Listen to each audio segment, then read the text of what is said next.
কথাই বলতে পারবো গো।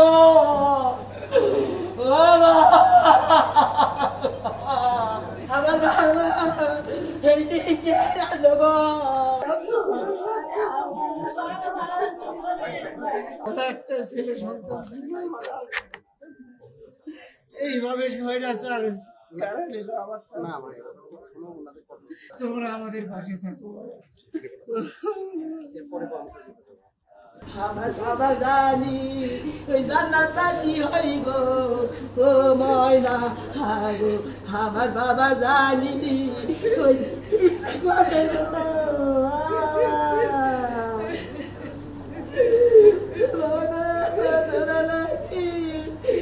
আমাকে দেখো চলিবে গো সোনা গো। সোনা স্মৃতি বাসায় ওঠে গো ও ময়না গো। ও ময়না বাবার অভাব দেখে হে ময়না চাকরিটা দিব কালো রে হে গো। আমার কয় যে বাবা পড়াই অবস্থা চাকরি করি গো ও বাবা গো। হে আবার সংসার চলবি আমার লেখাপড়া খরচ করবো গো ও কালো রে হে গো। ওই শাহসুলতান কলেজে হে বাবা 14 জন পড়ে তুই ভালো ছাত্র গো গো ময়না গো। ওই নাম করা বাবা ওই নাম করে দিয়ে গেছে গো ও ময়না গো। ও ময়না সেই শোনার কথা কেমন করে বলবো গো ও বাবা গো। ও বাবা তোমার দেখার জন্যে এই ভালো যাচ্ছি গো কারণে বাবার কথাই বলতে পারবো গো।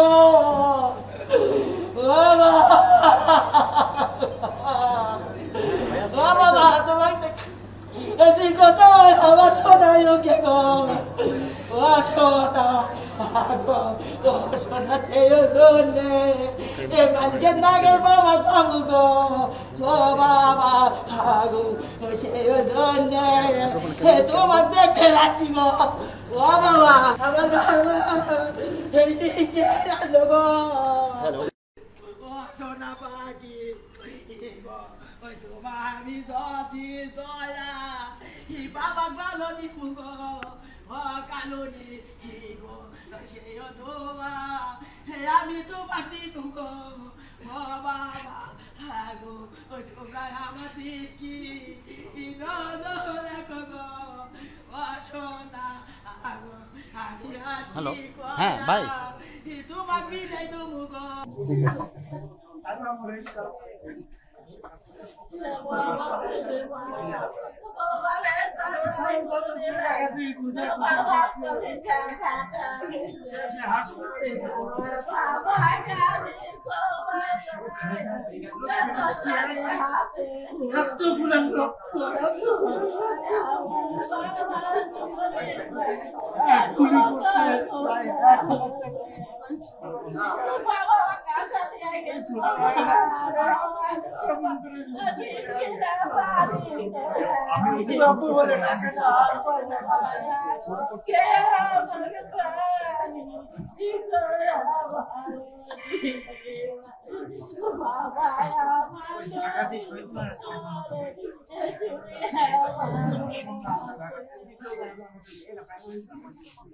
আর তুমি বহুত কষ্ট করতেছি মনের সাথে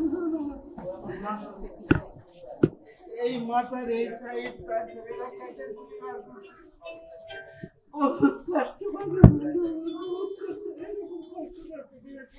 একটা ছেলে সন্তান এইভাবে স্বৈরাচার কারা নিল আমার। তোমরা আমাদের পাশে থাকো।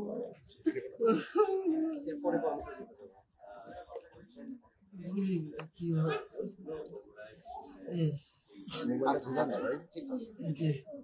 পিঠের গুলি সব সব হাতের ভিতর ছিল। এই যে হাতের ভিতর ছিল তারপরে ও 48 দিনের দিকে সুস্থ হয়ে আসছিল। একটু তাকে খাওয়ার অনুমতি দিয়েছিল। সুস্থ হয়ে গেছে জীবনটা আমার আমরা আশা ছিল আমার সুস্থ হয়ে গেছে